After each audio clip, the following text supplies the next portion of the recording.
No. See, Jason wanted just to wait in the woods and let the police catch him doing everything, but it just went bad. Things went bad. And because the father-in-law showed up, Jason was no longer protecting his property. Now he was protecting his father-in-law.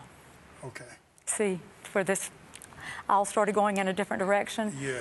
But even then, it could have been fine, because all they intended to do, even at that point, was they kept telling the three guys, we don't want to hurt you. The police are on their way. And all we want to do is just tie your hands and feet so you can't go anywhere until the police get here, and they'll be here any minute, any minute. But two of them cooperated. They did. Two of them did everything. It was fine. But there was one who was so rebellious, and he just wouldn't. And he didn't want to go to jail. No, he didn't. And that, that's where it all got even more complicated, because of his rebellion and not knowing if he had a weapon, not knowing. And all this happened within 12 to 15 minutes. It was so fast, and it was all in pitch black of night, with only light as a flashlight and Billy's headlights, and you couldn't see. And when Jason went over and he saw this guy, he was down, and Jason was going to tie his hands, but he was going to tie this guy's first, and he saw this guy over here, and Billy was right in front of him, and this was the rebellious guy, and Jason could see him getting up, and he thought he was going to try to do something to Billy, and he come back with the only thing he had in his hand to push the guy down, and it was the shotgun. And he says, Mama, my hand was not on the trigger. It was on the barrel and the stock or whatever, this part, just holding it like you would a stick to push somebody with, and it misfired. And they say because the first shot had been shot, that second one had dropped down into the chamber, and with even the slightest brush against the trigger, it had a hair trigger, and with even the slightest brush or jolt, it would have fired. He had no idea of that. Wow. Yeah. So the guy got shot where? He did, up in the top of his shoulder. And at that point, Jason panicked, and he went running around Billy, just hysterical, saying, "What do I do? What do I do? I didn't mean for that to happen. What do I do?" Billy said, "Jason, calm down. You just tell the truth. Just tell the truth." So Jason makes the second 911 call to the operator again, telling her, "I need an ambulance." And she said, "We've already called the police. They're on the way." He said, "No, I need an ambulance now." And he tells her that the guy's been shot. And so the operator is telling Jason how to try to save the guy's life. And you can hear him on the call trying. And, he's so scared, and he's trying to apply pressure and make the guy breathe. Well, they see that the guy's going to bleed to death.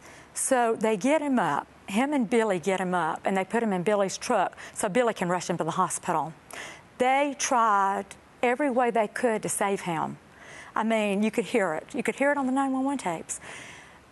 Billy met the ambulance on the way to the hospital and tried to stop them, and they wouldn't stop. I guess they couldn't. They didn't know it was Billy. They had to keep going. But he died. He died in Billy's truck, but Billy thought he was alive, but he died at the hospital. Wow. Mm-hmm. So we've got this guy, your son, just really trying to protect his property and his interest.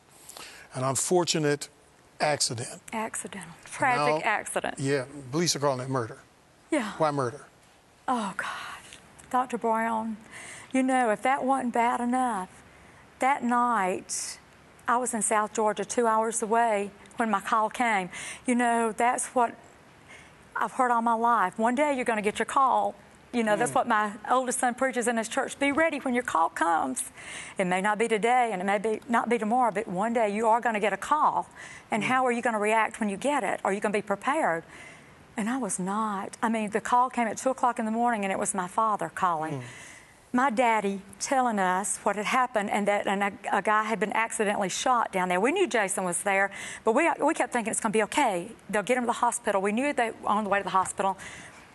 But at 2 o'clock, the phone rang, and it was my daughter-in-law, Stephanie, screaming, hysterical, telling me that, Miss Jackie, the guy died, and they have arrested Jason for murder, and they may arrest my daddy also. And that was just a defining moment in my life I have never experienced, because we've never been through anything that remotely resembles this. And we didn't know what to do. We didn't know how to handle anything. And the whole book, I guess, is our learning experience, in how to handle something like this. Now, you guys are believers. Yes. You're loving God. Yeah. You're going to church. You're model citizens, you know, and something like this happens, and you wake up one day and your whole life is something else. It's gone. Yeah. It's gone. So how's Jason feeling at this moment now? He's in jail, right? He's in shock. Yes, yes. He's been arrested for murder. Yes.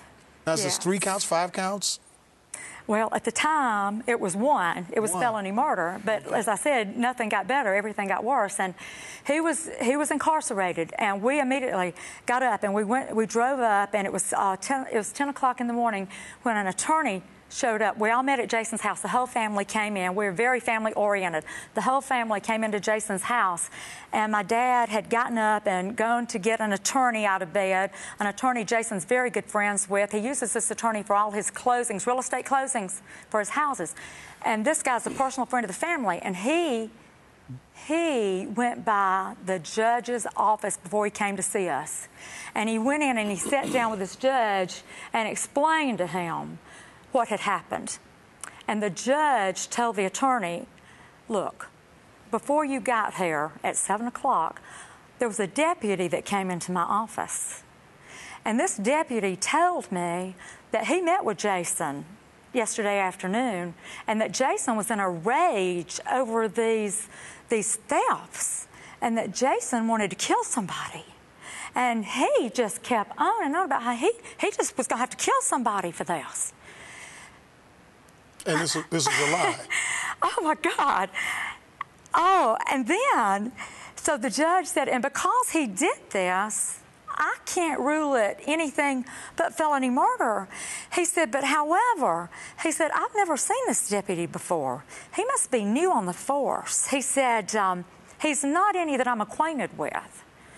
Well, so the next thing we know, within 24 hours, my cousin goes down to the site, the construction site, to check on Jason's houses for him. Lo and behold, when he gets down there, there's the deputy, the same deputy, with the 2 other guys that were down there, the sheetrock workers, with their civil suit attorney. This is within 24 hours, and we're all still in shock. No, wait a minute. The sheetrock guys? They claim, the 3 guys that showed up, claimed that they had been working there that afternoon, hanging sheetrock in that house, and that they had taken a break, left, went to eat, decided to come back, spend the night on the site so they could start work as soon as daylight. These are the thieves. That are saying alleged. Alleged I can't thieves. prove that because Alleged we thieves. didn't wait long enough to prove that. And by the way, sheetrock, drywall, depending on what area of the country you're in, the same thing. Yeah. But when my cousin got down there were the 2 other guys, and with their civil suit attorney out of Atlanta, and the same deputy. And my cousin just drove by. Now, this deputy is with these guys, who's suing now, civil suit against Jason. I think he initiated it, but that's my opinion. Wow. I think he pulled the whole thing together. Because what he told my cousin, he kept trying to provoke my cousin to get out and talk to those 2 guys. My cousin said, why would I do that? Why would I get out and talk to them? He kept saying, look, go for it. Go ask them any questions you want to ask them. Just go ask them. He said, no, I don't think so. And he told my cousin, he said, look, I'm just here because Fox 5 News is on the way, and they're going to give an interview here, and so that's why we have gathered here. The deputy said this. And that's what they were there for. They were on the news the following morning with their interview and their side of the story, and that side of the story was Jason had executed their cousin right there at that site.